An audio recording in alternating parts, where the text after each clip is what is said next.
मुंबईत सतत 5 दिवस पडणाऱ्या पावसामुळे मुंबई परिसरालगत असलेलं वसई विरार अतिशय ते जलमय झाल्याचं पाहायला मिळतंय.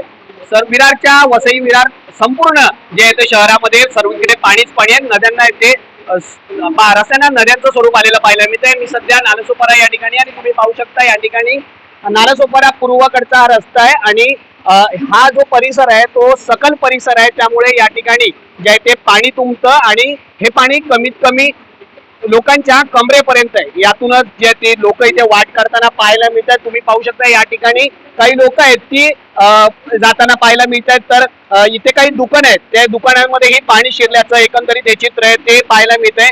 वसई विरारचं हे जे चित्र आहे ते आणखीन किती दिवस असं राहणार आहे हा एक प्रश्न आहे, तो वसई विरारकडून विचारला जातोय. त्याचबरोबर मुंबईची जी लाईफ लाईन आहे तीही सध्या संत गतीने धावताना पाहायला मिळते. या ठिकाणी आपण पाहिलं तर आज दुपारपासून जे आहे ते पुन्हा पावसाला सुरुवात झाली आणि हे जे ट्रॅक आहेत या ट्रॅक वरती मार्ग काढत मुंबईची लाईफलाईन आहे ती लोकल या ठिकाणी येताना पाहायला मिळते.